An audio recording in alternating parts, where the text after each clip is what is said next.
I listened to you and I took some action, and I think I've restored the peace in this tank. Let me show you what I mean.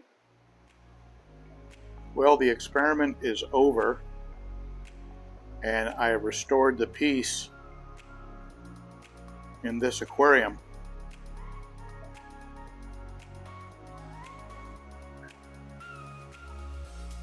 And I did it by returning the red tear to the 55-gallon and his cave. When he was put in the 210, his cave was back here in this section,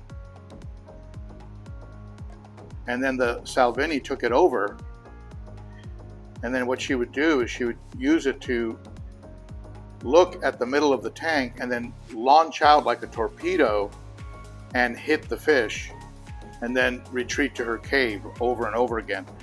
And that was just taking a toll on the fish and just creating just an overall stressed out situation. So now the Salvini is back into her cave, which is over here, which is where she'll hang out and chill out and defend. And because that's in the corner and has a plant in front of it that breaks the line of sight, she's not going to be firing out like a torpedo and nipping other fish.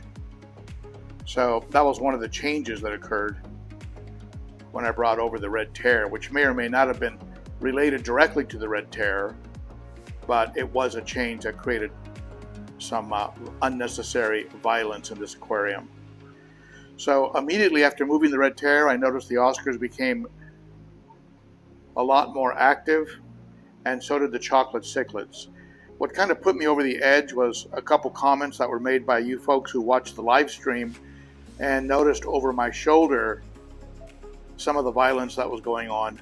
And also late last night, I just took a look at the chocolate cichlid, and I noticed that the fins were getting a little frayed there, and I thought, okay, that's enough. The only time I've really had a real disaster with violence is when I failed to act, and I didn't act fast enough. So I needed to act. I needed to put this fish back into a cave where she wouldn't be launching out and attacking, and I need to give some peace to the Oscars, which you can see a little bit of fin damage, a little bit of damage on the side. I mean, they were just taking some hits, and we're starting to suffer because of it. Now the question is, do I leave the silver dollars in here that were brought over as ditherfish for the red tear project? And I think I will, because they seem to be doing okay.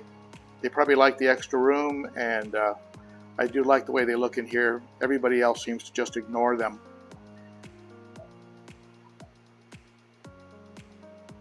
So peace has been restored.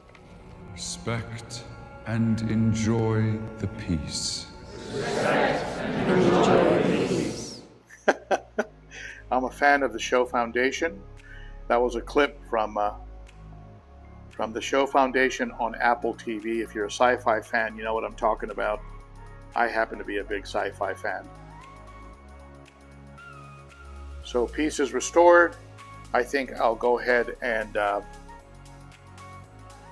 leave the red tear in here for now. He seems content in his cave, and his fins were also a little frayed, I believe, just from being hit by the Salvini.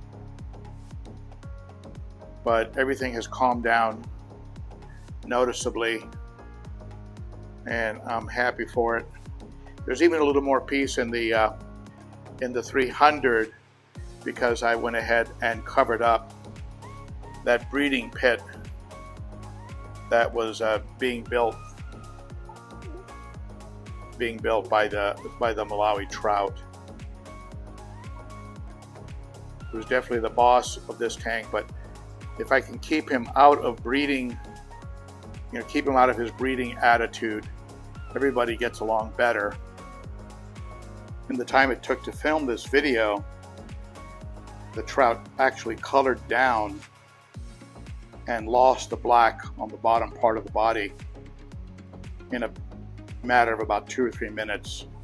So rearranging the rocks made a difference, and this will calm the entire tank down.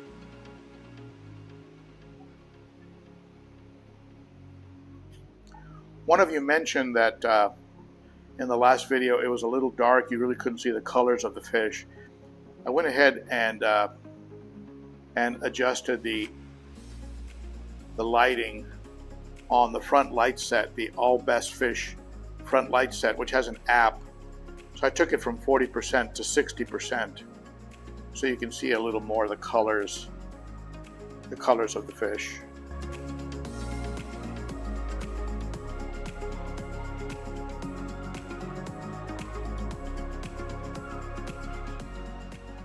So there you have it.